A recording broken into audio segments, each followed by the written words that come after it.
saying yes to our invitation. We have with us Dr. Leena Pujari, professor and head at the Department of Sociology, KC College. She's a feminist sociology and researcher who believes in teaching for social transformation in nurturing critical and analytical minds. Currently, she's a professor and head Department of Sociology, KC College, HSNC University of Mumbai. She's also the Dean Faculty of Interdisciplinary Study of HSNC University. She's also the convener of ADOC RC3 on pedagogy, teaching and learning.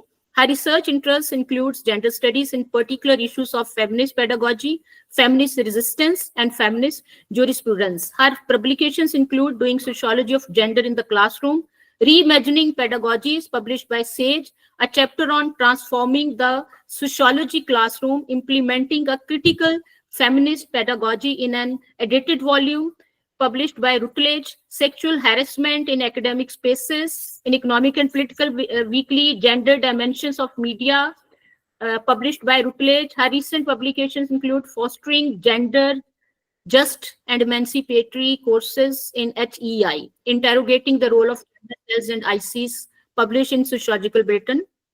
As a member of Board of Studies in Sociology of University of Mumbai, she has contributed extensively to curriculum design and development, especially in the field of feminist sociology, including designing 2 certificate courses, one on gender studies and other on law, justice, and rights.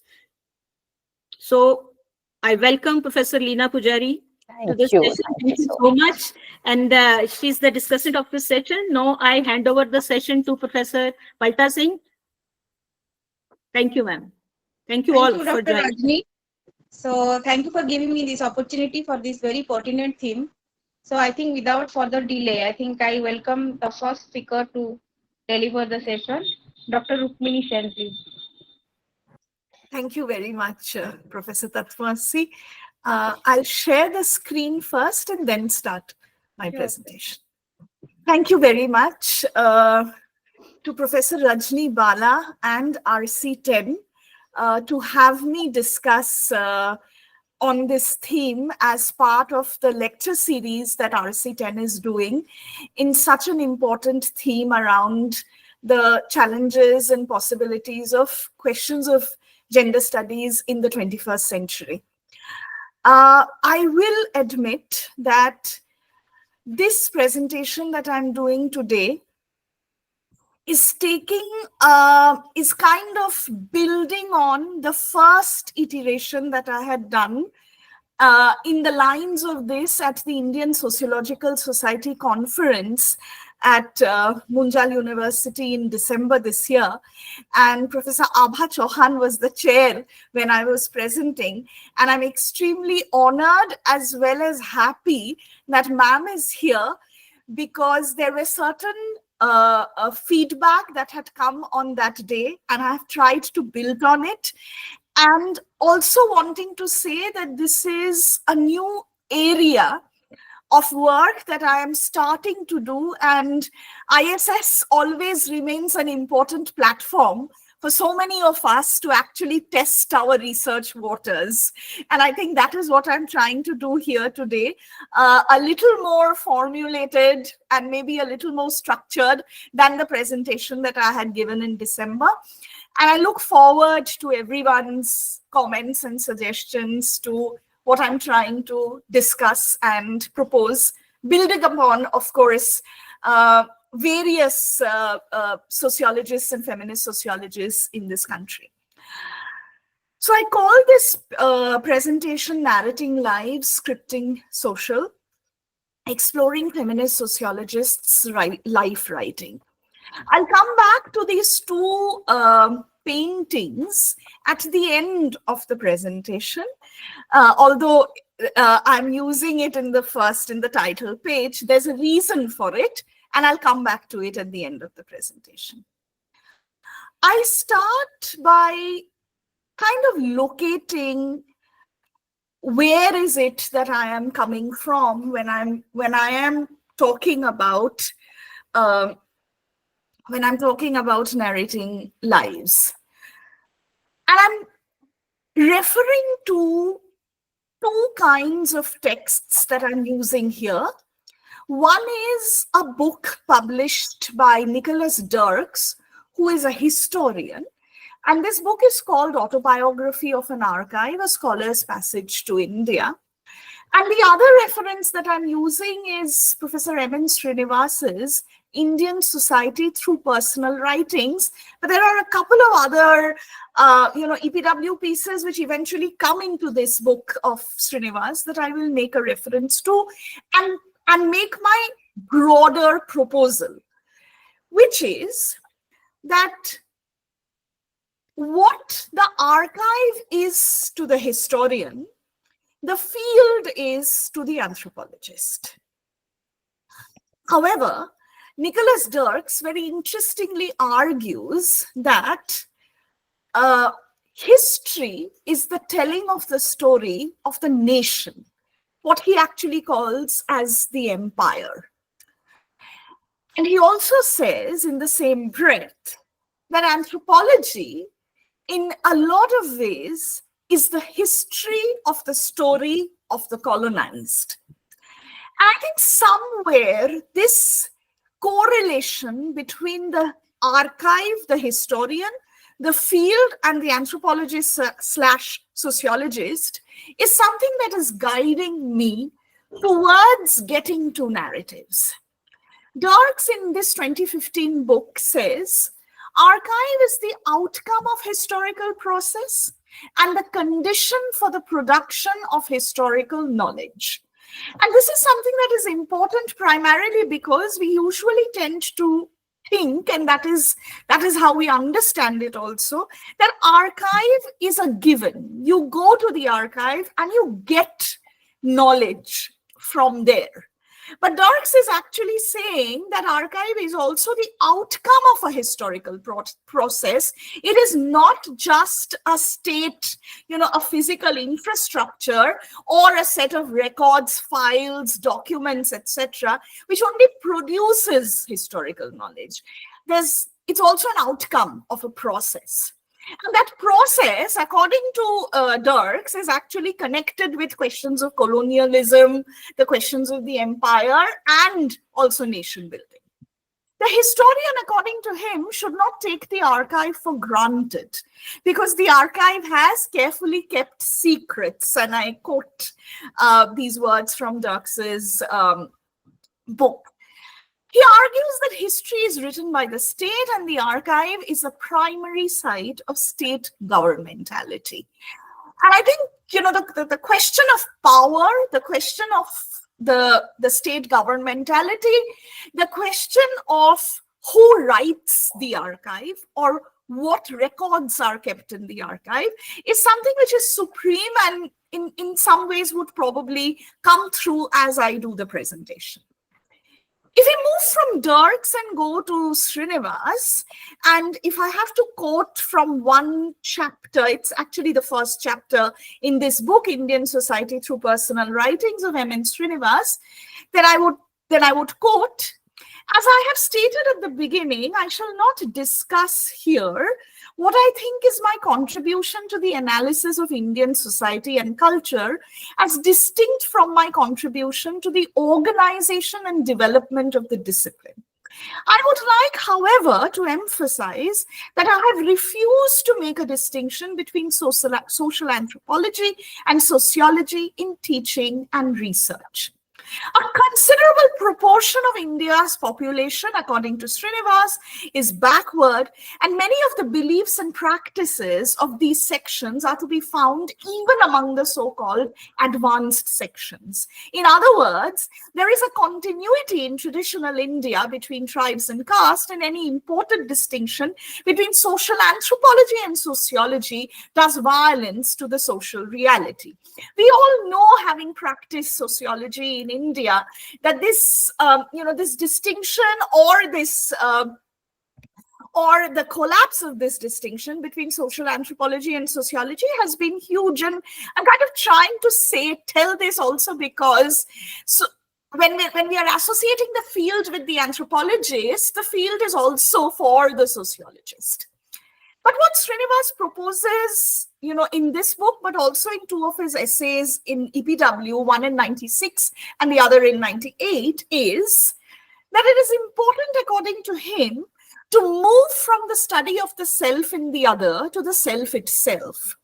And he highlights this further when he says that the anthropologist is both the observer and the observed. And he tries to actually promote an argument, which is, what if the anthropologist studies one's own life as a field of study? So Srinivas is actually then, according to me, in these writings of 96 and 98, and also in this book, actually suggesting life as field. So one's own, and he's actually, of course, talking about the anthropologist's life as field. And I'm kind of trying to build upon this and thinking the anthropologist's life or the sociologist's life as the field of study in itself. So then, does life become an archive in itself? That's actually the question that I'm posing, where I'm trying to, in this conversation with Dirks, trying to actually argue that is archive that of the state, or is life an archive itself? And then what then is the difference between state on the one hand and life on the other hand is hopefully something that we will talk about.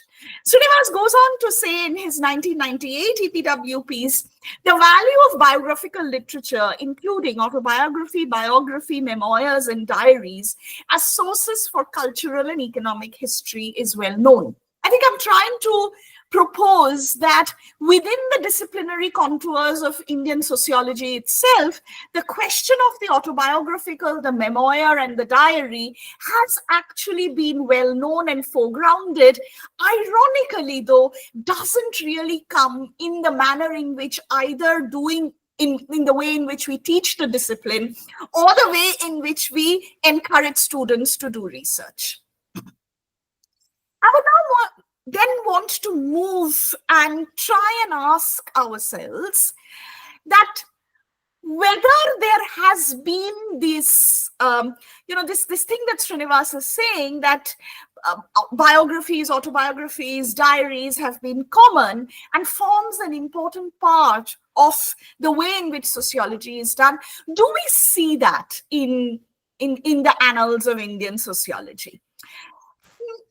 This is in some senses a snapshot of what I feel actually emanates from understanding Indian sociology / Indian anthropology itself. We actually have Heimendorf writing an autobiography called Life Among Indian Tribes, the autobiography of an anthropologist.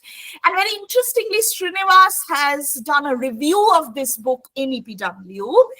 And has a mention of the way in which Heimendorf's wife actually played a very important role for data collection in the field. And he kind of leaves it at that and doesn't really take that further. And one actually wonders, through this, larger questions around collection, being in the field work and data collection. But we've also had, clearly the autobiography of Verrier Elvin, The Tribal World of Verrier Elvin, which is the title of his autobiography, or more recently, the autobiography that has been written by Andre Bethe, Sunlight on the Garden. Of course, it's more of a story of childhood and youth rather than the story of his professional life as a sociologist. In terms of the professional life as a sociologist, we do see I.P. Desai's two-part EPW essay, Craft of Sociology in India, an autobiographical perspective. There are two parts to it. And very interestingly, I.P. Desai in both of these essays actually traces the sociological evolution of the discipline of sociology in India, but at the same point of time also traces his own professional sociological evolution through this. So there is a way in which the autobiographical and the sociological merge if we read, these two EPW pieces. A much more recent, directly autobiographical, full-length work is this one by Govardhan Wankhare, My Life, The Journey of a Dalit Sociologist. I had the opportunity to review this really interesting work where we actually see how Govardhan Wankhare, while talking about his life as his journey as a Dalit sociologist, actually also talks about how higher education institutions in India, in this case particularly JNU and TIS, that comes out in his autobiography, how does higher education institution in India practice sociology? So Dalit sociologist, what has been his engagement in this practicing of the sociology in higher education institutions? The other is this Anthropology in the East, Public Anthropology in the East, Founders of Indian Sociology and Anthropology, an edited volume by Patricia Oberoi, Nandini Sundar and Satish Deshpande, which does an extensive work on significant men doing anthropology in India, and a soul, Iravati Karve, who finds a place in this volume, and a very detailed description of Karve's life and times and work by Professor Nandini Sundar that comes in this book. By giving all of these examples, what is it that I'm trying to actually communicate? I'm trying to communicate what does writing life or writing about life really mean? I would definitely want to spend a little time on what I have written here. So does writing life or writing about life mean remembering? Now the question then is remembering what, who, where. Contexts become very important. Social times becomes very important. But writing life and writing about life, particularly in some ways, is a kind of storytelling. And it's important for us to actually find out what is this story that is being communicated. Is the story about the individual? Is the story about the times? Is the story actually about departments of sociology and anthropology in this case? Is the story about different fields in which the anthropologist or the sociologist has been involved? It thirdly is definitely about documenting. And to that extent, writing lives and writing about lives is actually archiving, because that is what is the task of an archive as well, to record. Record keeping is the most important aspect of an archive, and documenting lives and writing about lives would also be that, record keeping. It's chronicling, definitely. Necessarily, it is not chronicling in terms of a historical chronology, but the chronicling here could be, there could be interruptions. Time can move forward and go backward, but then there is definitely time that comes. And, how is it that we understand this time, I suppose is actually extremely important. And finally, it is about mapping. Mapping what, or chronicling what, or documenting what, or storytelling what, or remembering what. I'm trying to just try to think that it is mapping fields, mapping actors and characters, documenting social and political times, remembering the different kinds of transformations that happened through the different field experiences. And finally, it is, of course, in some ways documenting a disciplinary journey. So the person anthropologist / sociologist doesn't go away from the discipline that person practices.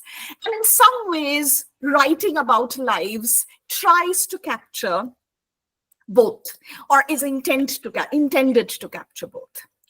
Come now to the specific context in which I would want to look at this writing lives and scripting the social and narrating the lives.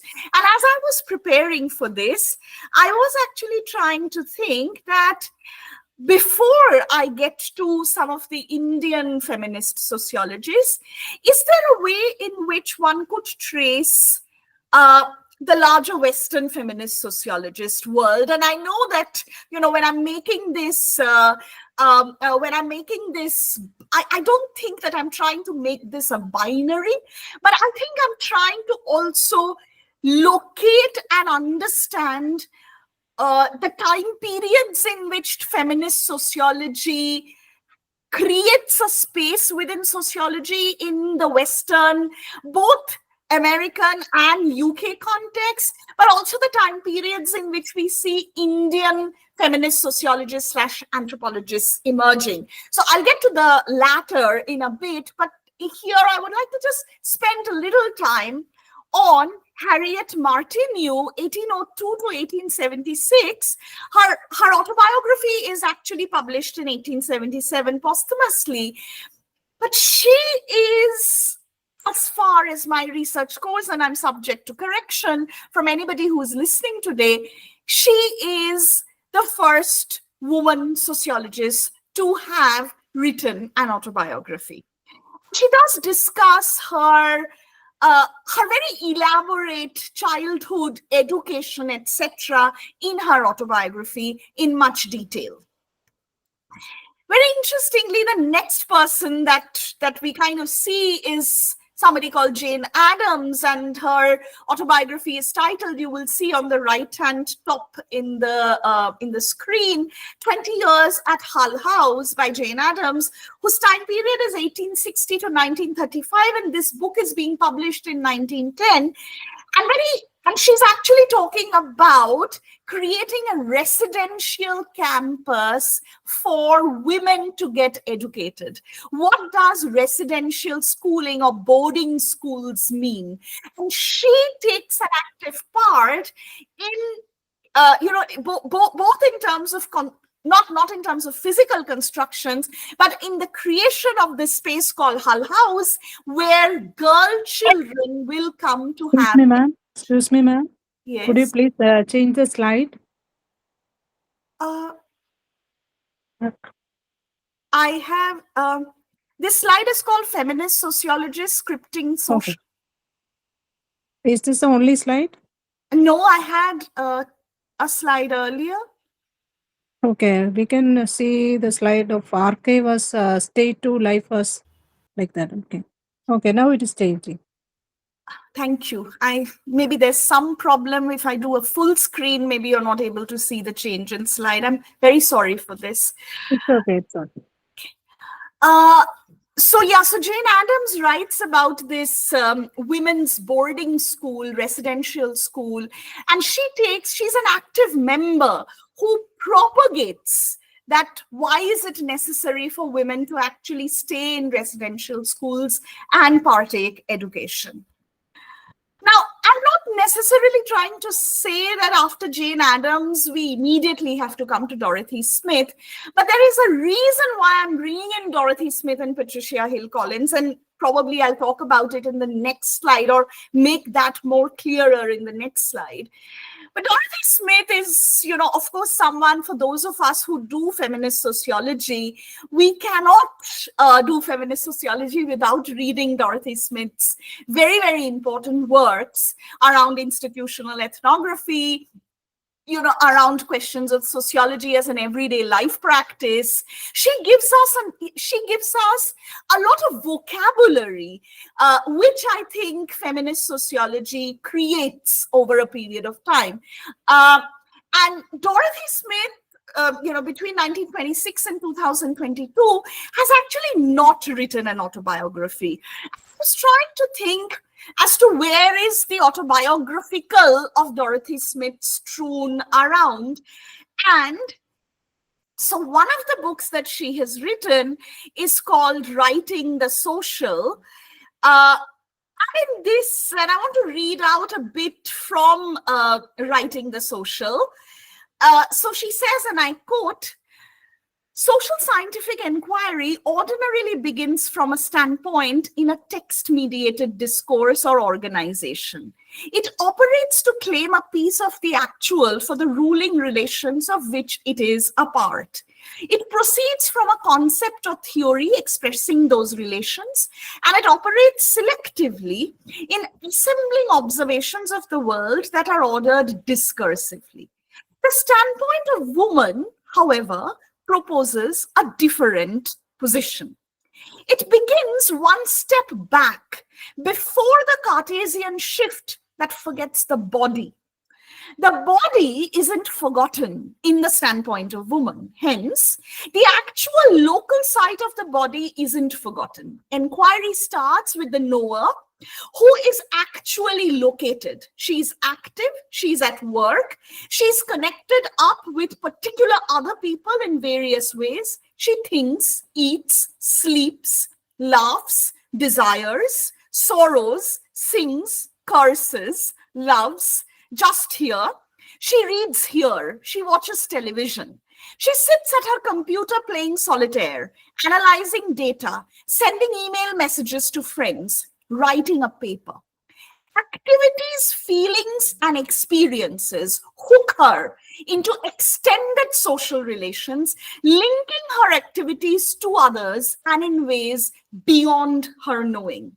While a standpoint beginning in text-mediated discourse begins with the concept or schema of that discourse and turns towards the actual to find its object, the standpoint of women never leaves the actual. And I unquote, and I kind of think that this very detailed thing that Dorothy Smith writes in the introduction to Writing the Social actually also tells us that when you do sociology from a woman's standpoint, there is a way that the actual never leaves. And there is a way in which questions of relationality is at the heart in the way in which you would do your sociology. While I did not find anything else other than this as the autobiographical, that I can claim as the autobiographical in Dorothy Smith's writing, but a couple of her obituaries that has been published, especially the one that I have mentioned here, a tribute to Dorothy Smith by Himani Banerjee, which came in Socialist Studies Journal in 2022, is a very detailed discussion around the situatedness of experience. I think that while Dorothy Smith gave us, together with Joan Scott, gave us the vocabulary of experience and the need to foreground experience and to rewrite sociology from the feminist experiential point of view, we see Himani Banerjee doing the same when she is writing an obituary about her experience with Dorothy Smith, but also her experience with Dorothy Smith's sociology. Which brings me to, in this context, the last person to talk about is Patricia Hill Collins. And I would just give a reference and ask, most of you to read it, or if there are questions, I'll answer it later. These two works of hers, number one, Black Feminist Thought, which is a 1990 piece, and another on intellectual activism, a 2012 piece. Both of this, there is a use of the understanding of consciousness. And I'm kind of trying to think what experience is in Dorothy Smith or Joan Scott.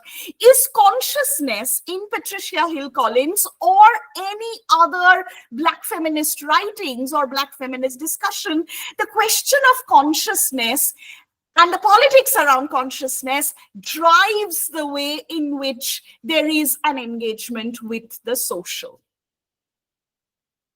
Up to the next slide, and in some ways, maybe, focus on what you may think is the heart. Can all of you see this changed slide? Now it's narrating lives, archiving knowledge. Has the slide changed? Yes. Okay, yes, ma'am. thank you Yes, so yes. much. Thank you. So while I was looking into who are these, women sociologists and anthropologists that I could look at, questions of the autobiographical being strewn here, there, in many places, I, of course, encountered Iravati Karve, and not, and undoubtedly it has to be Iravati Karve, primarily because, now what is very interesting is that if we have Harriet Martineau as one of the earliest women sociologists making a mark, she's someone who is engaging with August Comte's work. I'm sure all of you know about this. And so writing an autobiography, she comes literally 100 years, Iravati Karve comes literally 100 years after Harriet Martineau as one of the first prominent women sociologists in this country. So she is between 1905 and 1970, and you would realize that Harriet Martineau is 1802 to 1876. So more than 100 years gap is something that you see here. But then there's, of course, a very, very important figure. And I'm going to talk about two things, of Iravati Karve. One is, of course, this very recently published biography of Iravati Karve, which has been written by her granddaughter, Urmila Deshpande, and another researcher, Thiago Barbosa. Both of them write this biography, which is called Iru, The Remarkable Life of Iravati Karve. But before going there, there's one piece that I would like to read a little from, which is Iravati Karve's, in some senses, her description of the field. And she writes this essay, which gets published in the Journal of Asian Studies, On the Road, a Maharashtrian Pilgrimage. I quote one portion, very brief portion from this essay. There were about 9 women. 3 were past middle age and were widows with shaved heads. About 6 were middle-aged, and 1, Tai, was very young. At the next stop, 2 or 3 more joined us. Beyond our room, in the man's group, was a gentleman whom we called Kaka. He was a member of the group singing devotional songs, and he kept accounts and generally looked after the provisions. The actual shopping was done by the women, but he rendered any help that was necessary. Then there was another gentleman, the one with whom I had come. He was famous for his religious discourses and was guru to everybody in the group. I was quite new and eager to learn whatever Tai had to tell. Some things I already knew from literary sources, and then Iravati actually goes about giving this description around what it is to get information from literary sources. You, of course, get to the field with that. But then what does the field teach you and what does the women in the field teach you is something that you see in this Maharashtrian pilgrimage, which one would say is, in some, it is of course field notes, but then it is very reflexive field notes that we are getting, that Iravati Karve is writing. And to make a quick reference to her biography, and this is in the context of the fact that, as most of you would know, that she had gone to Germany to do her PhD, and I quote from the biography, she had enough confidence to speak her mind. Besides, she was in Germany for higher education, so she assumed that discussion and even disagreement, or at least questioning, would be welcome and encouraged. She would find out otherwise. Again and again, she was brushed aside by white male professors when she joined discussions or raised opinions that went against their views, particularly if she attempted to compare the institutions or practices of so-called primitive cultures to their own, as they would have called it, civilized culture. She learned the hard way to keep her mouth shut, and although she often felt silenced, she would find ways to express her disagreement, sometimes through the written word. And this particular sentence is actually very, very significant with respect to the fact that we all know that, practicing within the discipline of sociology, clear gendered hierarchies exist, and what are the ways in which you could be heard, is something to really think about. And probably that also makes me go to the space of the autobiographical to actually see, do we hear something different, or do we hear something new when we get to that space of the autobiographical? Two other, women sociologists, feminist sociologists that one would want to necessarily talk about, also in connection to what we just now saw. So Leela Dubey is 23 to 2012, and Neera Desai is 1925 to, 1920. Sorry, Neera Desai is 1925 to 2009. But you will realize that both Neera Desai and Leela Dubey are contemporary to Dorothy Smith, who is 1926 to 2002.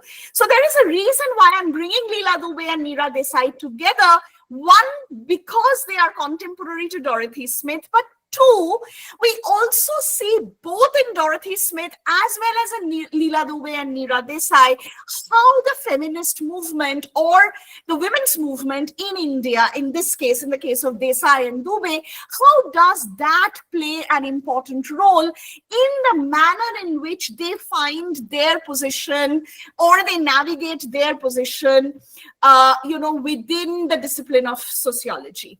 I'm going to quote, from, and this would be my last quote that I take from this piece by Neera Desai, The Making of a Feminist, which came out in the Indian Journal of Gender Studies. And I'm quoting, "I go back in time now. I began to seriously develop a feminist perspective in the late 1970s when women's groups began to talk and struggle on issues of custodial rape, dowry, domestic violence, population problems, and the portrayal of women in media. When I look back, I realized that my feminism did not crystallize merely because I was an active part of the Women's Studies Center, or that I participated in the Committee for the Status of Women in India. The growing women's movement, emergence of autonomous groups in the late 1970s, and my involvement in women's studies made me critically examine whatever I was working on. In this process of self-questioning, I believe that the opportunities I got took me towards making a serious analysis of the issue of subordination of women. And so again, Neera Desai seems to very clearly suggest that the way in which life took a course, the engagement with sociology and understanding the feminist question in sociology also takes a certain dimension, which is something that we actually also see, those of us who have read this brilliant piece by Leela Dubey on doing kinship and gender and autobiographical account, is something that Leela Dubey also talks about how, childbearing actually pauses, women anthropologists' ability to go to the field in the same way as male anthropologists can. So what then makes me ask and propose is that when we think about where is it that we will look for women sociologists / anthropologists narrating their lives, there are multiple spaces that we have to look for. So the autobiography is one, but it is very rare that we will actually find women sociologists writing autobiographies. So we have to look for other places. And these other places could be biography, could be diaries that have been kept, could be letters that have been written and exchanged. It could be personal autobiographical narrations or essays that these women would have written. It could be the way in which field notes have been kept. It could definitely be obituaries that has been written on their memory. And it could also be memorial lectures that has been delivered on their name. And something which I haven't added here, and as I was reflecting a little, even festschrifts that are done keeping up, an individual, let's say women sociologist, in mind. So one of the earliest festschrifts that I was deeply influenced by was essays in honor of Alice Thorner. And how is it, and this was about questions of feminism and law, how is it that they interact. So festschrifts do play an important role. But two, three other things I feel, which are more at the range of the ephemeral, however also important, longish interviews that any of these women sociologists would have given. I was actually looking at the Indian Sociological Bulletin and seeing whether there are spaces of interviews that have been conducted, or photographs, and these of course would be familial archives through which photographs can be got. It is not necessary, or maybe institutional archives. So each of these institutions where these women sociologists, anthropologists would have been a part of, what kind of photograph documentation has happened, and finally whether any documentaries have been done or is supposed to be done. And I was actually thinking about Wagmore's documentary on Gail Omvet and Bharat Patankar, and one still awaits it. But if one looks at the trailer that is available on YouTube, then you realize that how is it that Gail Omvet's work being in her field site is something which is attempted to be captured in the documentary. So I think what I'm trying to then propose is this range of autobiographical, methodological possibilities or texts that exist, and that to be connected with what happens when you write about your life. So you're archiving knowledge, an archive that doesn't exist, but an archive which is getting created.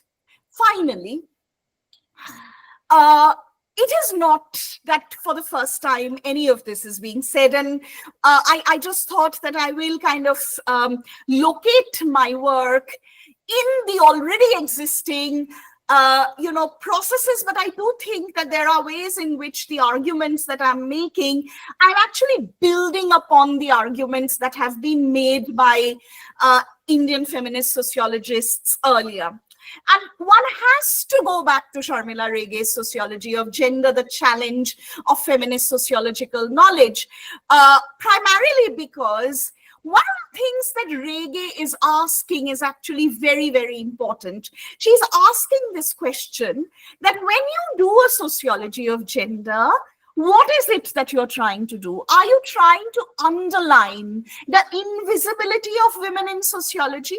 And then you actually say that, okay, there was invisibility, but now let's move towards making women visible. So is the project a project of underlying this invisibility?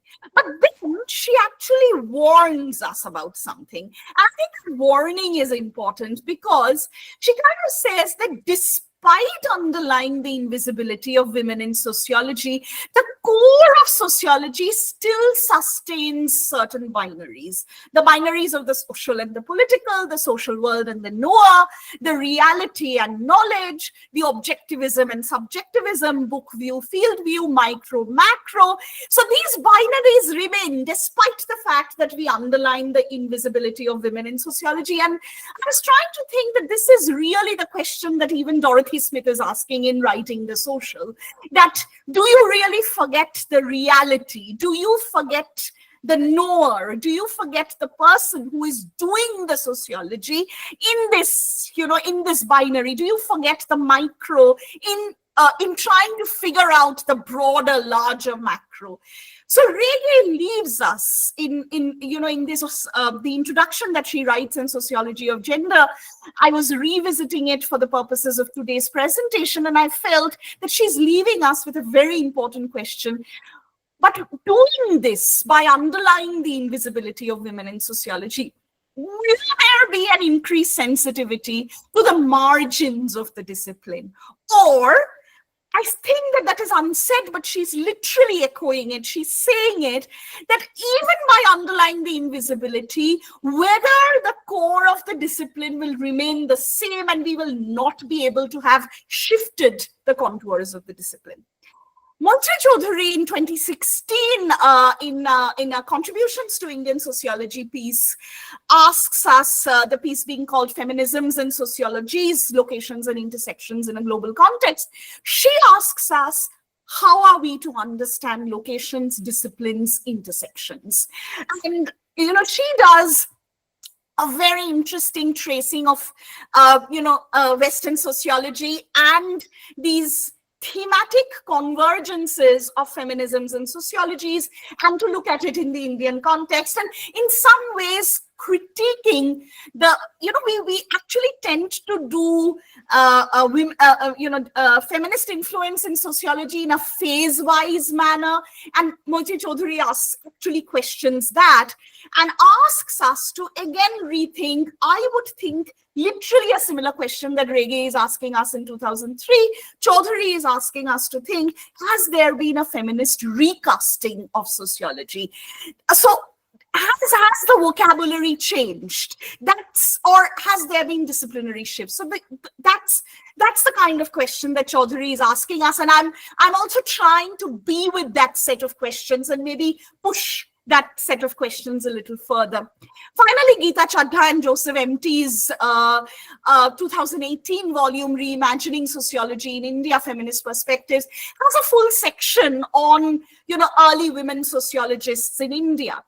And the piece by Professor Kamala Ganesh asks us, or rather takes us to a terrain which is a little disconcerting, or which in some senses probably asks us to think about the nature of the discipline itself.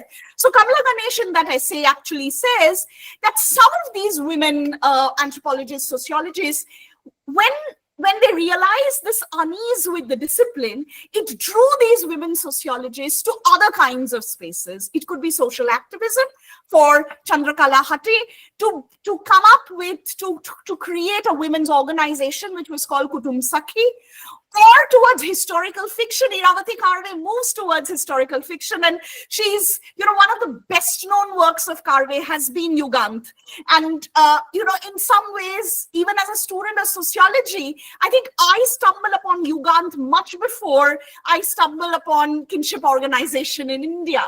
And that in some ways also tells us, what are really the canons that we are taught or not taught in our courses on kinship in sociology departments. Or towards political commentary that C. Parvatamma moves to, and this piece on reservation, A Pie in the Sky, she actually does an important political commentary around who really gets reservation status in terms of scheduled tribes. So Chadha and Joseph actually asks us through this volume, and especially in this section, there is a biographical sketch that is, that is kind of created of some of these women sociologists, but actually asking us to talk about absences, to understand what it is to be an unease with the discipline. So I'm trying to then finally ask ourselves, what is it then? Is it a quest or an understanding of absence, or is it an understanding of disruption that some of these women sociologists are creating, or it is also separation? Because very interestingly, many of these women sociologists actually get to spaces of women's studies and gender studies, both in terms of interdisciplinary departments, but also in terms of interdisciplinary spaces, which then makes our task to ask this, that what is happening then in the discipline of sociology? Is the discipline of sociology recast? What kind of archiving is happening? Are there disciplinary shifts? And this makes me go back to my, the first argument that I was trying to make, which is that when we look at archive as state to life as archive. So what happens when we look at the autobiographical of many of these women sociologists? How do we then see the nature of the discipline? And I think that is the larger point that I'm actually trying to ask ourselves. These two paintings, one on the right hand side is by Amrita Shergill, and it is called tying the something to do with the bride, that the bride is being shaped up for the wedding. And the one here is by B. Prabha, another very famous woman painter, Indian woman painter. And this is called, a portrait of two girls. And I was just trying to actually, to admit what I was actually trying to find out is, are there women artists who have done portraits? And ironically, other than Amrita Shergill, I did not find women artists doing portraits. But they, of course, their entire body of work is strewn with paintings and sketches around women.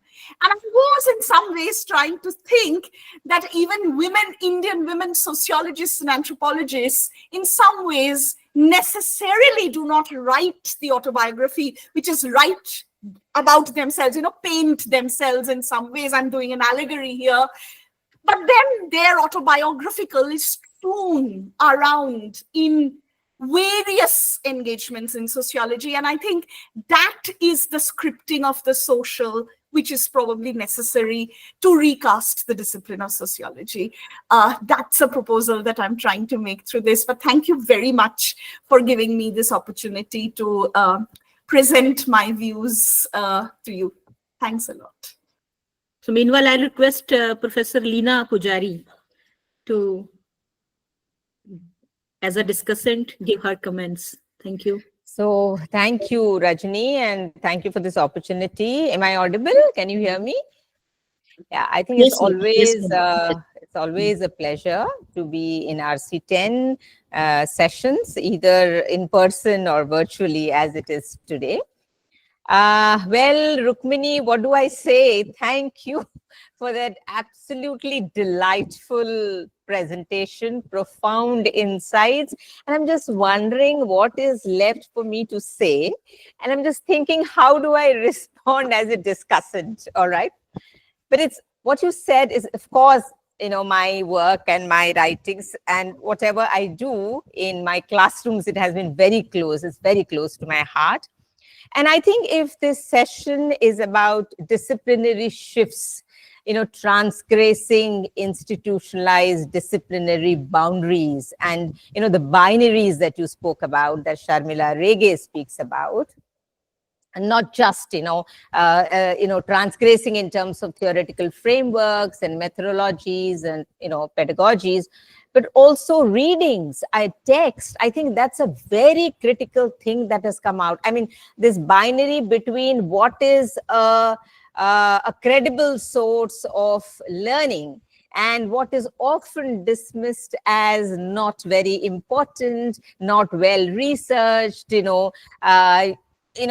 is, it's a work, it's too much of self-indulgence, as they say, just getting it, the lived experiences.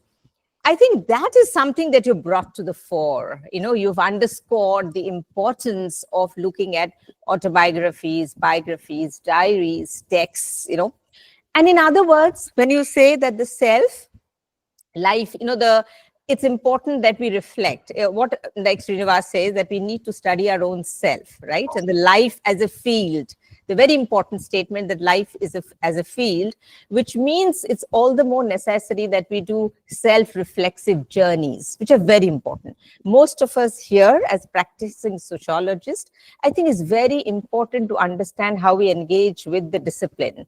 What are the convergences and what are the discontents, and how do those discontents get channelized in our classrooms? Where do we take from there? I think it's very important for each one of us to do that. And something that your presentation sort of foregrounds in a very, very meaningful and significant way.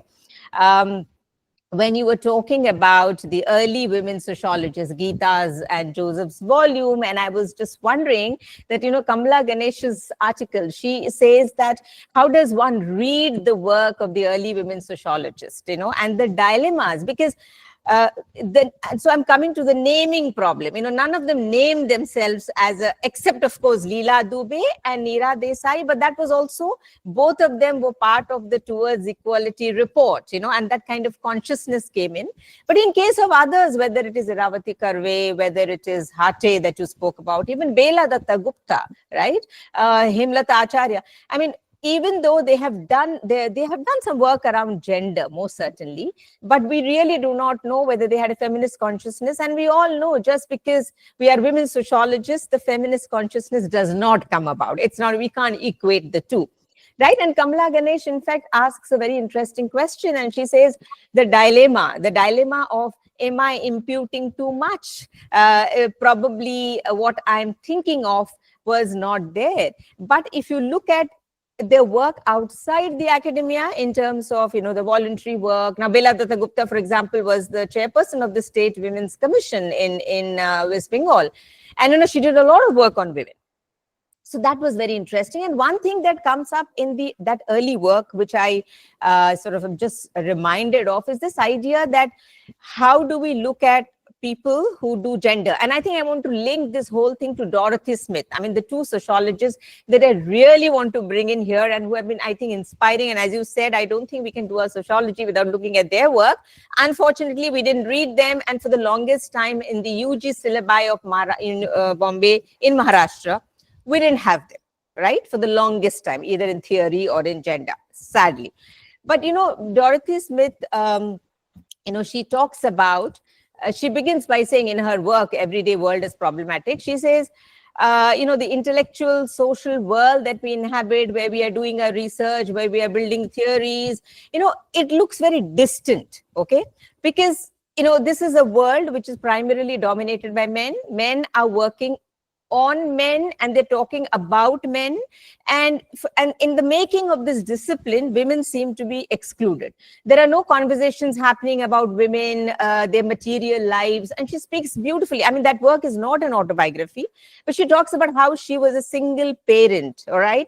And she says that it gets so difficult for me, and I felt, and she uses this bifurcated consciousness. She said, I'm often caught between the two. The world of work, which demands that there has to be a rigid demarcation between the public and the private, but I'm constantly worried about my two children and whether they have reached the school and whether they have got back home. But I'm not supposed to think of any of these things. I'm supposed to be 100% contributing to my work. And then she asks a very interesting question, and she says, can there be another way of knowing the world, another way of theorizing? And she says this everyday world with all its messiness and disorganization and complexities, and often dismissed as not worthy of study, can this be the starting point of an inquiry? And I think that is beautiful, because she says otherwise that so-called intellectual world, it is totally dissociated from the local, the particular, my family, my kinship, my neighborhood, which is, these things are important for us. I think as feminist sociologists, those of us who claim to be feminist sociologists, and I mean, I'm sure this is something, these ideas find resonance in our classrooms, in our work, in our readings, in what we do on an everyday basis. And I think this is something perhaps was responsible for we don't know, but that's what even Kamala Ganesh, Geeta, Joseph asked, that why is it that the early women sociologists did not name themselves as feminists? Could it be because working around gender was considered as not very important? And they were basically located in a space where they had to prove that they were doing serious sociology. Right? And probably doing serious sociology meant not dabbling or not working on gender. Probably this is one of the reasons. And as you said, Sharmila Rege, she broke away from sociology, she went to gender studies, and Neera Desai too. But of course, Geeta's volume, Geeta and Joseph's volume is very interesting because it brings the two together. and looks at the intersections between sociology and feminism.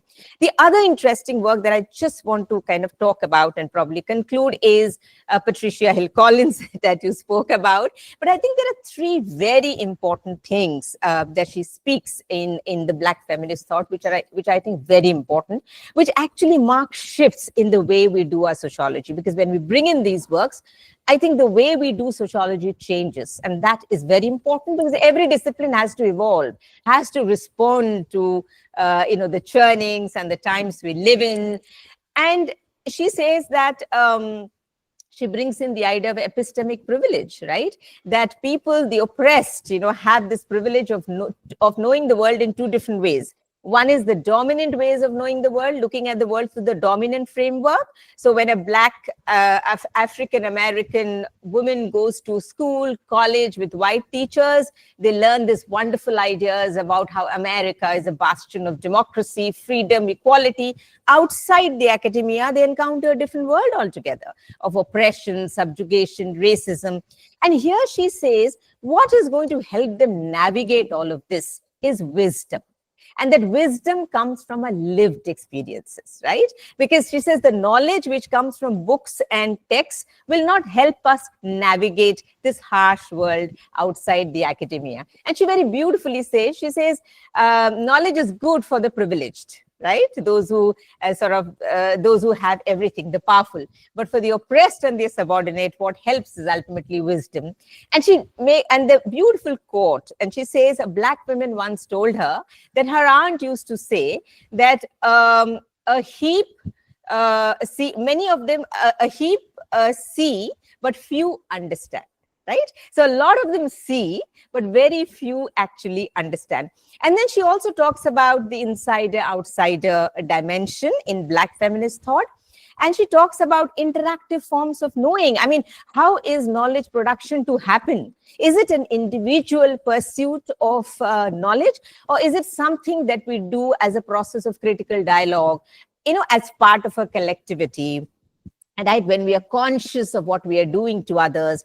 And wonderfully, she says this interactive forms of knowing, she says that it becomes a conversation between two subjects. And it's not a speech between subject and the object. And this is something that Dorothy Smith says, that how do we enable that we all become subjects of inquiry, and that we are not, we don't have a subject and the object of inquiry. That is something which is very important.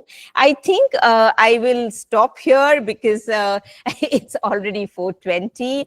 And I think that's it. And maybe we can have a little more discussion, a little more, certain things that we can lay out during discussion. And yes, I will conclude here. Thank you so much. Thank you, Professor Leena. I think Professor Paltasingh has joined again. So I request her to take charge of the session.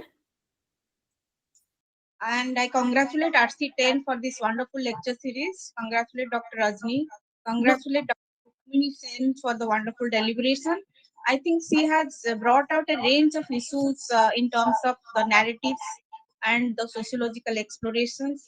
And she has cited the examples of early sociologists, contemporary sociologists, and compared the narratives and the sociological explorations of Dorothy Smith and Neera Desai, as well as the other contemporary sociologists like Sarmila Rege and others. So, in fact, Sarmila Rege has brought out the caste question, and Dorothy Smith, as a Marxist feminist, also has raised the question of power relationships. So, on the whole range of sociologists in Indian context, mainly she has highlighted that how it has been intensified since 1970s, mid 1970s, especially after the publication of the report of Towards Equality. And these kind of dialogues and narratives has definitely brought out a range of productive issues. And also the comparison is very much linked with that, who are the people who are scripting the text, who are the people who are doing the narrations, and who are the people who are interpreting these kind of narratives, are all feminist questions. and it also raises a huge lots more further explorations. And I am thankful for this kind of organizations and arrangement of such a wonderful talk. And now I think this forum is open for question and answer for a few minutes with the permission of the coordinator and the co-coordinator. Yeah, please. Yes. Anybody who wants to ask any question, any comments, any observations? We have 10 minutes for that. Me, if you allow. Yes, yes, please, ma'am. Yeah. Rukmini, very good presentation. Congratulations. I really enjoyed listening to you, wherein you talk about life as an archive. And of course, you mentioned about the conference at Punjal, and I remember that discussion as well, where we were talking about the importance of the autobiographies, biographies, the memoirs, the various other things, the diaries, etc., and how important they are to understand the life which is lived at that particular moment of time. Now, actually, writing life or writing about life, as you mentioned, and relating to it being an archive, what was coming to my mind was simply that this concept of history, society and history is becoming important, because when you talk about autobiography is a kind of a self-written account of a person through his or her subjectivity and experiences, and archives are also historical artifacts. So, I mean, how does autobiographies actually help us to understand the social, political, and the historical context in which it is written, whether by a common man or a woman, or by rulers? I can give several examples of from Jammu and Kashmir, like Gulab Nama, written as I think that time also I gave the first Dogra ruler, or Atish Chinar by Sheikh Abdullah, or several works by women, Kashmiri women, for example, Laleshwari, Habba Khatun, Queen Dida, Kota, them, many of them. So, how do their works actually gain visibility, and their absence actually become presence? And how does autobiography help us to understand the present as well as the historical account of those events? Do you think that they are important? And this is what I wanted to ask you. Okay. Yeah, there are some participants who have raised their hands. I will request Professor Sudeshna Mukherjee, who is also the co-convener of RC10 and very active member, to ask a question. Professor Sudeshna Mukherjee, you can ask. Yeah, thank you, Rajni, and first, my congratulations to Rukmini for such a wonderful, thought-provoking presentation.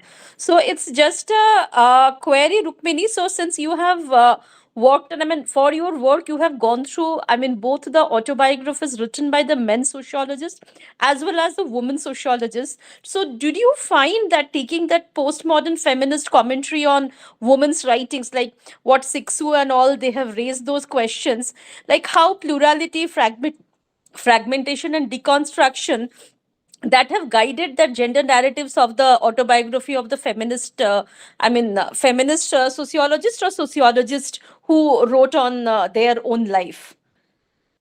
Okay. Asha Singh, you can ask your question. Am I audible? Yes, yes. Thank you, Dr. Rajni, and thank you, Rukmini, for this wonderful session. Actually, it was a wonderful class for us who are outsiders to sociology and are trying to do sociology. So it was always, I made copious notes. My question to you actually comes from a prior knowledge of your PhD work.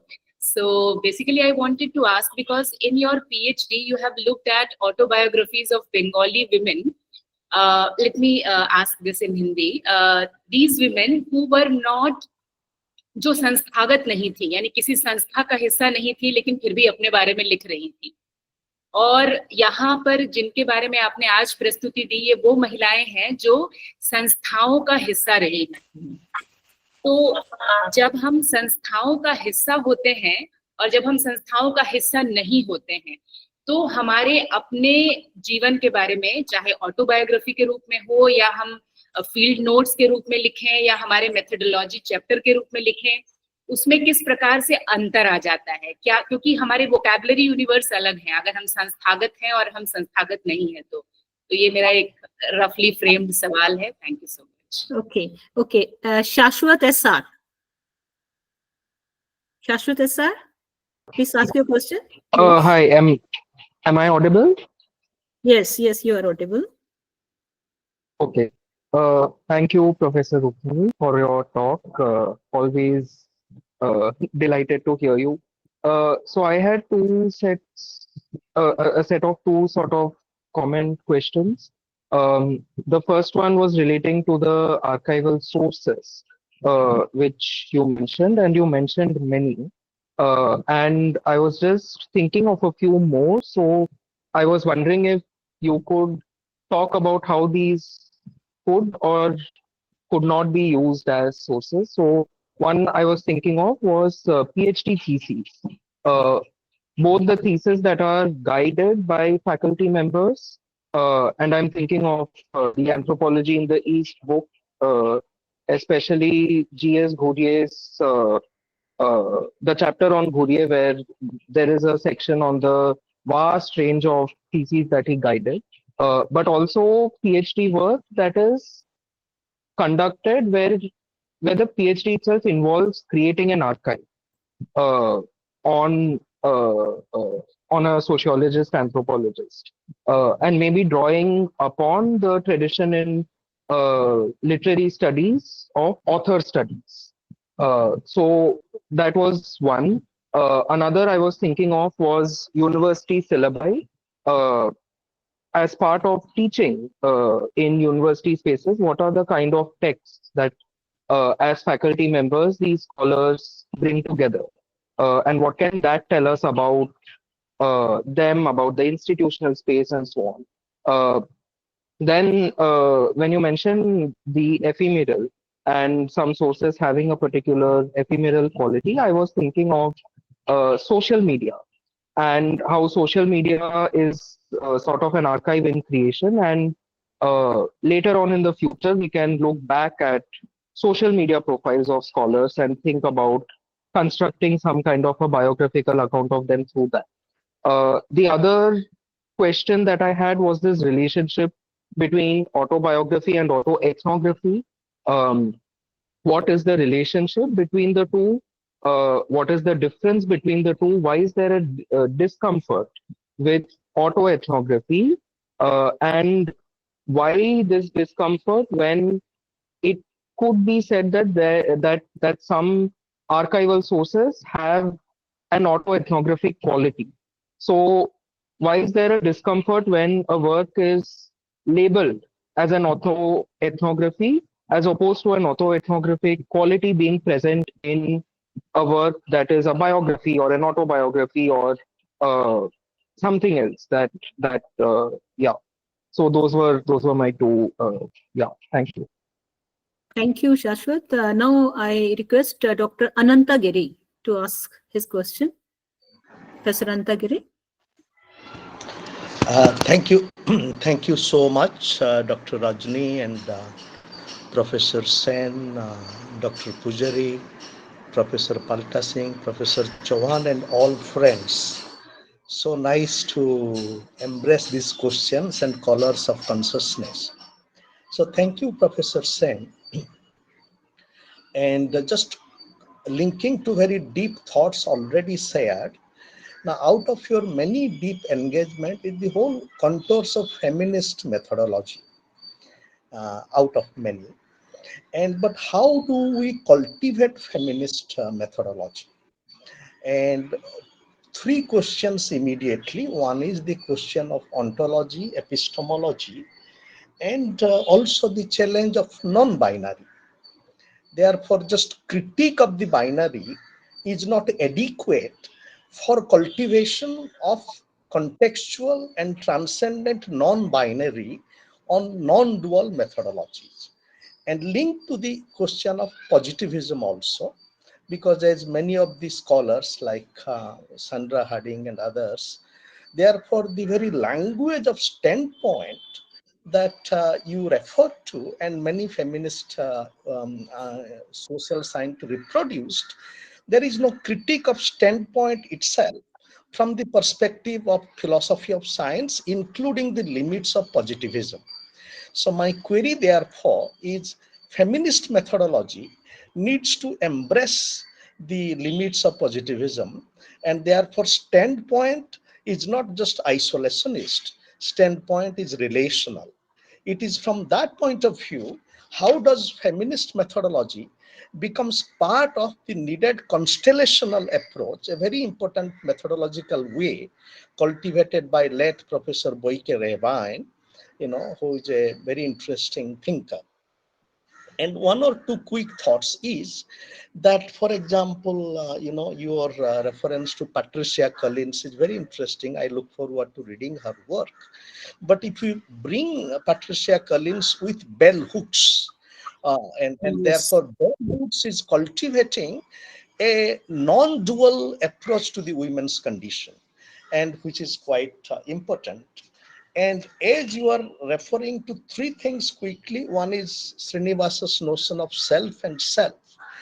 But how does this anthropology and sociology of self also comes to terms with self within? And here I would like to bring the reality of both lower self and higher self, without imputing a hierarchical distinction between them, but as descriptive dimensions of self. And therefore women and men both have lower self and higher self, and therefore to have access to that, the methodologies, for example, the realist methodologies, need to embrace a way of understanding dreams and imaginations, and especially in the context of women's condition, since social reality is so throttling, many women dream their reality and dream becomes a reality. And life as a field, but what is our approach to field? Uh, Building on Bourdieu and many sociological thinkers, our field is mainly constituted by power. But as we are looking at women as part of the human condition, how field is also constituted simultaneously by power and love, how much inadequate they are. And finally, this archaeology, archiving life, and how does it relate to a new archaeology of life? Building on Foucault, if archaeology refers to texts and monuments, and how inadequate these are, but how do we have a new archaeology of living, where life is not just a field, but life is also a river? Thank you. Thank you, Professor Anantagiri. Anybody else who wants to ask any question? Because you see, Professor Sain, your session was so strong and so powerful that everybody wants to ask questions. Because I also presented in Mumbai conference on this particular topic, why there's underrepresentation of this feminists and female sociologists. And I don't want to add to your tension, but still I just want to add one question, that how can on this particular position here as academicians, as sociologists, what can we do in this field? Because still there are marginal voices, there are many many women voices which are not heard. So what can we do as a active feminists and active sociologists and working in different institutions? So please, now.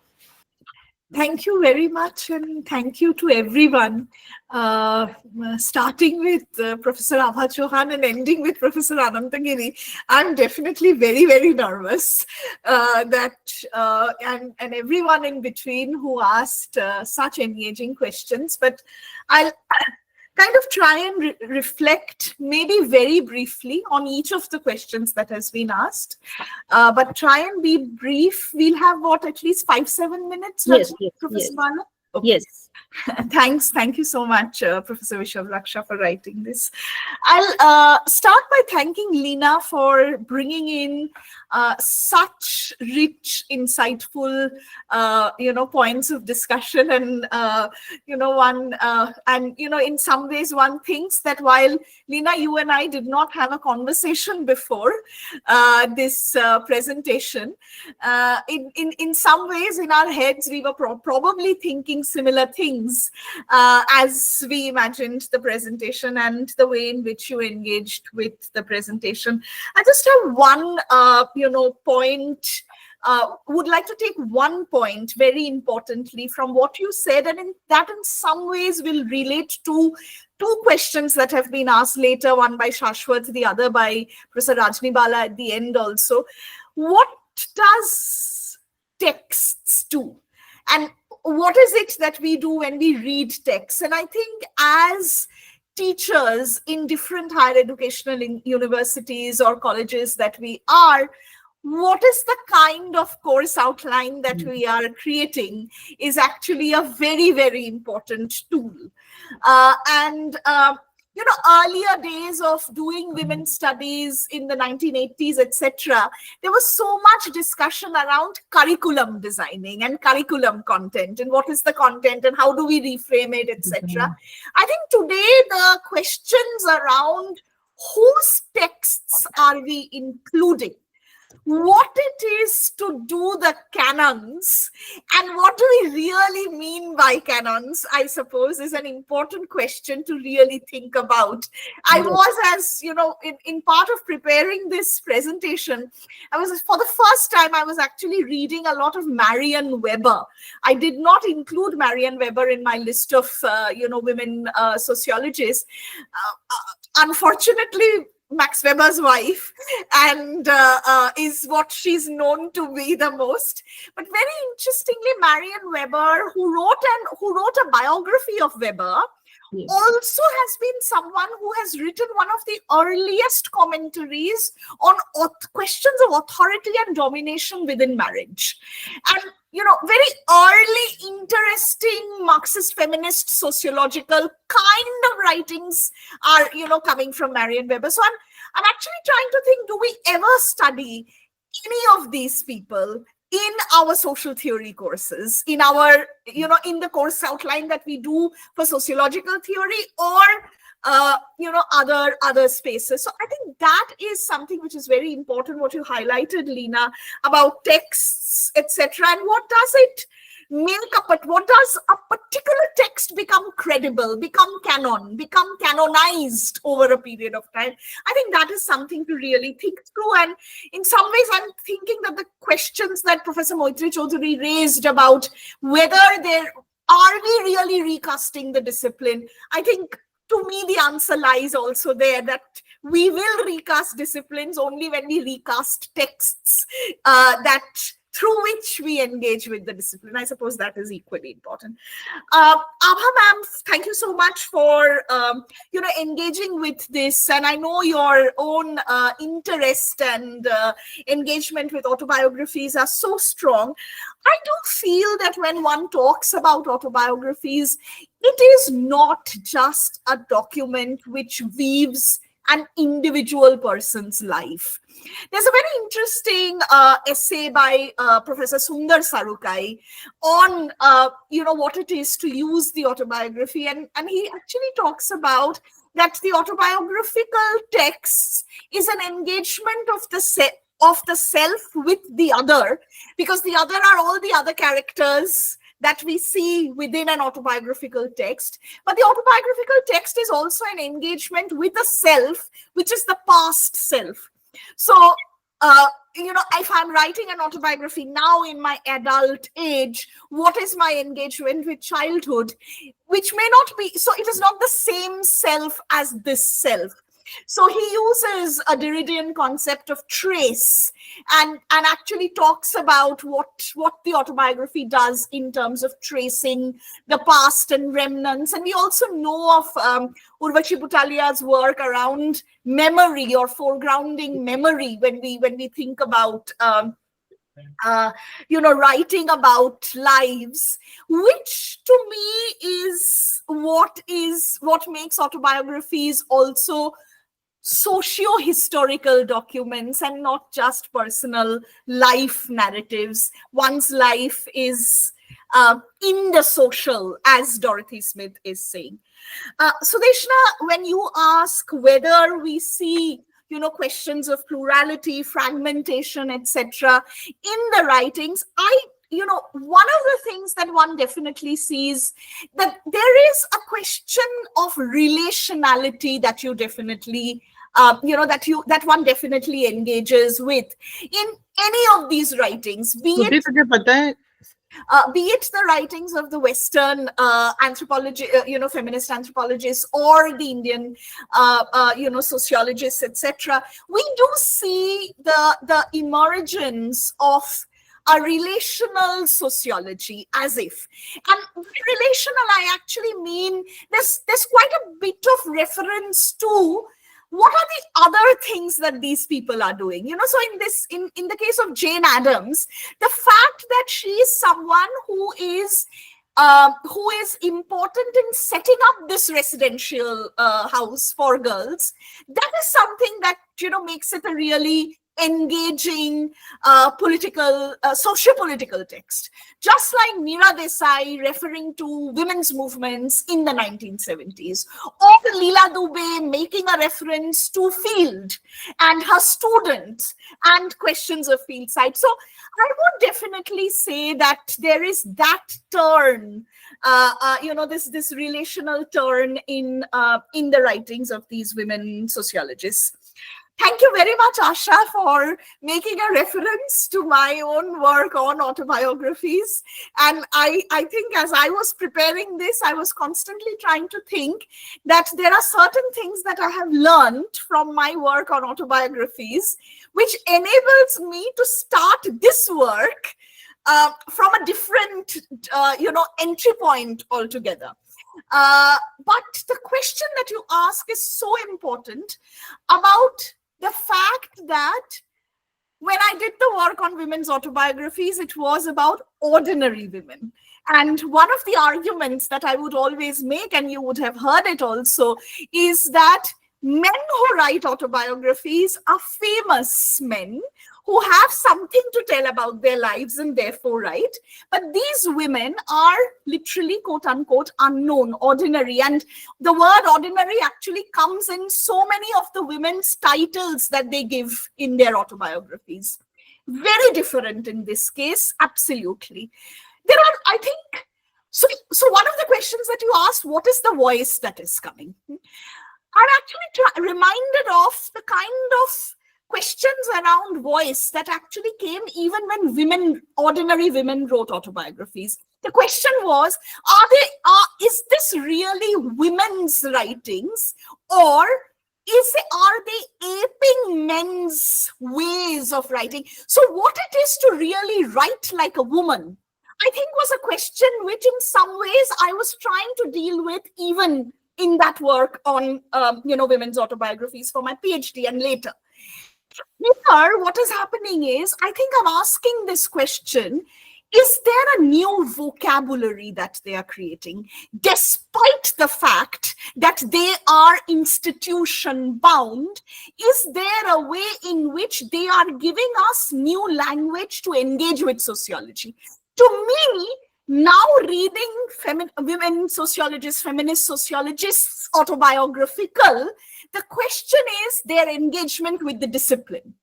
And what is happening with their through their life, what is happening in their engagement with the discipline. So they still remain margins, because we still don't talk about them as canonical works.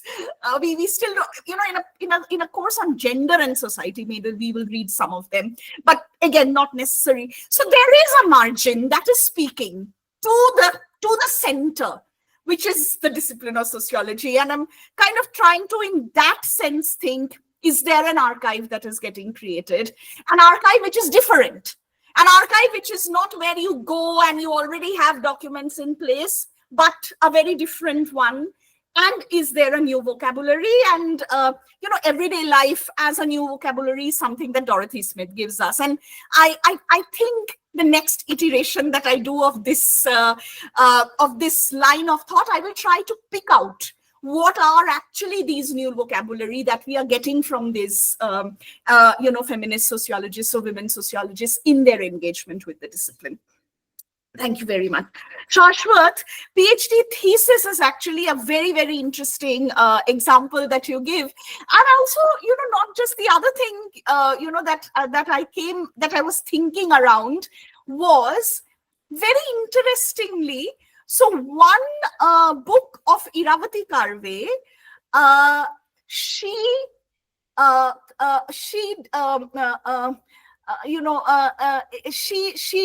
what is it called? You give it, you devote it. So she does it for Parvati Amma. There is one book of Parvati Amma where a dedication. Yes, thank you so much. She dedicates it to Parvati Amma, and there's one book of Parvati Amma where Iravati Karve writes a foreword. Yeah, and so I'm actually kind of trying to think also that there is some kind of a very interesting, not spelled out conversation that is actually happening between these women sociologists. Yeah, and this is very different. This Karve and Parvati Amma kind of conversation, writing the foreword or dedicating a book, is very different from conversation that Meera Desai would talk about as to what is happening in the women's movement. This is more palpable, where friendships, convergences, whatever. These are absolutely Vishav. These are subtle conversations, but you also know that they know each other and they are reading each other. And, there are as if this dialogue, which is actually happening. And I'm trying to think that that is also a recreation of something which is not spelled out, given there. Social media as archive, yes, I would probably definitely think that, as you said, years from now, if somebody sees the Twitter handle of some woman sociologist, is there a biography that will emanate from there? Definitely. I do think that it would be there. I didn't want to bring it in here today itself, primarily maybe because I'm still thinking, time period is important, right? I don't know where I will end in terms of, women sociologists, etc. That's a conversation for another day. But yeah, so probably that is the reason why I didn't bring in social media as an archive, but definitely there. Your distinction between autobiography and autoethnography, I think, warrants a full different lecture altogether. But I would definitely feel that autoethnography as a method is something which is only starting to happen in many of our departments. Keeping that in mind, again, you should actually read Ken Plummer, Documents of Life Part 2, which has a full chapter on autoethnography and the fact as to how autoethnography emerged over a period of time. And he actually gives a very interesting example of a sex worker's life and how she writes about her life literally as an autoethnographic work.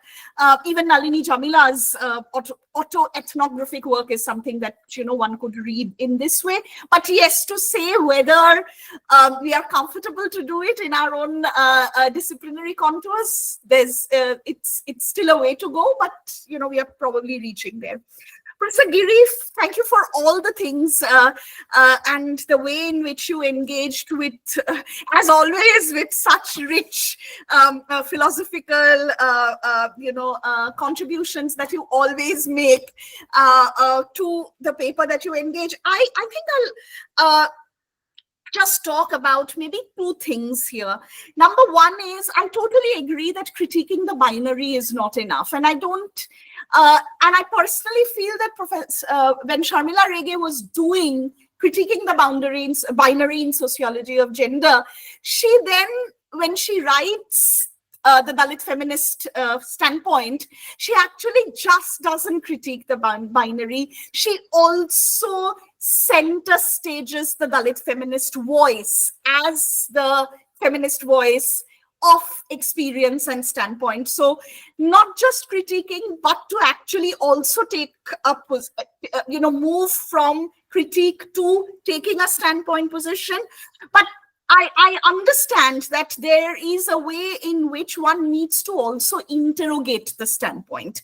Because I personally feel that that is something that Rege's essay does very good, or Rege's essays on the classroom, and the fact that what is it to teach in a classroom which is such a plural, hierarchical classroom?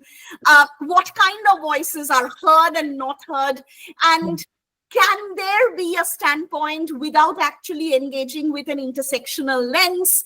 I suppose those are questions that Rege is actually asking us to think, and not just Rege in this context, but of course Audre Lorde writes about it at length in some of her essays. Which makes me actually also respond to the fact that while I took Patricia Hill Collins, I did not move to Hooks, I did not move to Audre Lorde. Again, not to say that one will not include it in a larger, project of this, but just to say that Patricia Hill Collins is an important turning moment. Hooks and Lorde, of course, also, but Hill Collins is an important turning moment in the way in which feminist sociological questions also get discussed.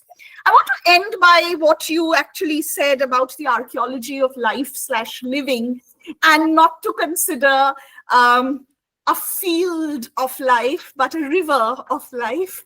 I'll be with that image and metaphor, and in some senses maybe think that when I'm trying to actually see all of this strewn around, it is actually not a life that is given, but it is a life which is there in patches, and one is probably quilting that and trying to make a story out of it, a story that is not given, but a story that is being weaved.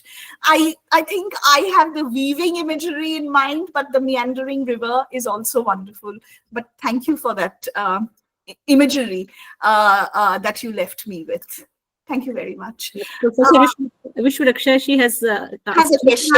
I'll just check that on the chat box. Yes. I think you mentioned it in your responses somewhere, but you can read that with me.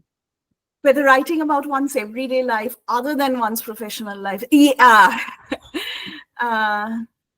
Absolutely, Vishwaraksha. I somehow, and this is what in some ways was also taking me to that Dirks and Srinivas, dialogue that didn't happen, but I was trying to make that dialogue. Yes, that, and to put Dorothy Smith within it, and that is what she is actually saying, that as if the professional life seems to be totally ripped apart, if one may, from the personal, and one is actually trying to think that there's so much of the personal in the academic trajectory that happens, and while we may not write it up front, exactly, there are patches of it. Yes. And what are these patches is something that I suppose this effort is trying to do. Okay, so you can see we had the time up to 4:30, but it's already up, going to be 5. So I'm very, very thankful to Professor Rukmini Sen for such an engaging session. And you can see, even now we can listen to you for 30, 40, 50 minutes more. And you can see everybody wants to ask something, and everybody wants to know from you much and much more than what you have told already. So thank you so much. Thank you so much. Kind.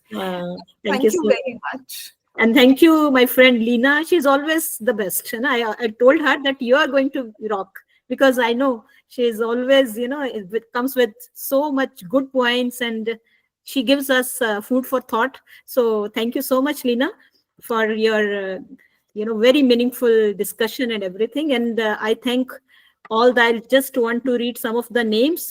Professor Paltasingh, thank you so much for chairing this session.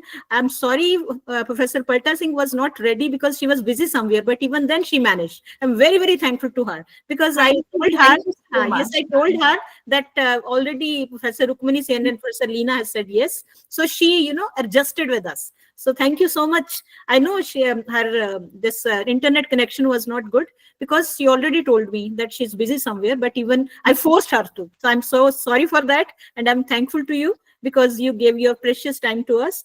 And Professor Abha Chauhan, she's always there. She was the convener of this RC earlier. Professor Vishraksha always gives positive comments, and every time she's there. Professor Jailu joined. Professor Rajesh Gill always motivates us. Dr. Sudeshna Mukherjee, she's the life of this RC because she always gives you very, very good comments and strengths and pillar of strengths. All of these people are my pillars of strength in RC10. Professor Dr. N.K. Singh also joined. Asha Singh, she's going to put you to more and more questions, and in these conditions when you will think how to answer. So and I know she always brings such good questions. Vanita also joined. Professor Anantagiri, thank you so much for joining us. Professor T.B. Singh, and there are many students from RC10. Bonnie Ghosh and Krishna Hilodri, Lasharam, Lekha, Manisha Jakar, Minakshi Bhagat, Shashwat, Sonia Gupta, and Harpreet, Anil, Aparna and Jayalakshmi from Kerala University. Many of the students from University of Kerala, they joined. Thank you so much. Everybody who joined us and they gave their positive, input to this session. Now I request the students from University of Kerala to say formal vote of thanks, because this was for Professor Bushra Beegom, but she was also busy somewhere and she had to leave in between. So I request her students to present formal vote of thanks from University of Kerala. Thank you. Thank you. But Thank you, Just a small add up. Yes, sorry, Rajni. yes, yes. A big thank you to Rajni for putting Yeah, this exactly. together. I wanted to say that. Exactly. So Thank you, bringing Suresh. us together, and she always does this wonderful evening together, and it's always become such a thought-provoking discussions. Thank you, Rajni. All because of you. All because of you. Yes. I'm nobody, and you are there to give me strength. Brought all of us together. That's a great thing. Dr. Thank you. Bala, to get Thanks a all lot, of these, Rajni. all the people here today, it is definitely you. So thank you so much. Thank you. It Thank you. means Thank you, a lot Rajni. personally. Especially a Holy Saturday. Yes, On a Saturday, on a holy Saturday. Holy yes, Saturday. yes. Thank you. Your precious time you gave me. That's the more important. Thank you. Yes, please, Jayalakshmi. Yes, PhD ma'am. student. Yes, ma'am. Yes, please. Very good evening to everyone. So just like Dr. Rajni Bala mentioned, it is almost 2 hours and we had a very powerful, very power-packed and engaging and enlightening narrative on the historical legacies of feminist sociologists' life writings. So it is an honor to extend our gratitude to all the invited speakers of today's session. So on behalf of RC10, Gender Studies of Indian Sociological Society and Center for Women Studies, University of Kerala, I extend our gratitude to the chair of today, Professor Tattwamasi Paltasingh from Sambalpur University, Odisha. Thank you, ma'am, for wonderfully chairing this particular session. I also extend our gratitude to the speaker, Dr. Rukmini Sen, Professor, School of Liberal Studies, Dr. B.R. Ambedkar University, Delhi, for narrating and delineating the sociological insights in the feminist stream. And thank you for the wonderful insights, talks, and narratives. We were actually very happy to listen to you today. So thank you so much. And finally, I express our sincere gratitude to Dr. Leena Pujari, Professor and Head, Department of Sociology, KC College, Mumbai, for being an amazing discussant, connecting the speaker and the audience. So thank you so much for the valuable insights and your viewpoints. And last but not the least, we thank all the participants who have joined in this session. It is important that we need such sociological deliberation so that we don't forget where our roots are and what are our historical legacies and what more we need to achieve in future. So these kind of academic deliberations are welcomed in future also. And we will meet in the next lecture series as part of the Gender Studies, which is organized by RC 10 and Center for Women Studies, University of Kerala. So once again, thank you all for joining us today. See you next time in the next lecture series with some amazing topic. Thank you, everyone. Thank you, Jayalakshmi. Professor Ajailu, she also spared some time. She was super duper busy, she wrote me. But even then, she managed to join us. Thank you, Ajay, for being with us today. Thanks a lot, Ajailu. And I just want to announce that. Hi, thank you. I thoroughly enjoyed your lecture, although I came a little late. I wish I was there right from the beginning. Not at all. Just your presence was so important. Thank you so much, Ajay. Good to see all of you. Hi, Ajay. How are you? I'm good. You can see from my voice. That's why I'm telling you. Super duper busy, she wrote me. So even then, she managed. The rising of the sun, I think, till next week. Yes. Okay. And next session we are going to have with Professor Maitri Chaudhary. She'll be the speaker for the next, and in the last of April, she gave us time. So let's see. And everybody, I request you to join on that session also. In that session, thank you so much, each one of you. Thank you. Thank you.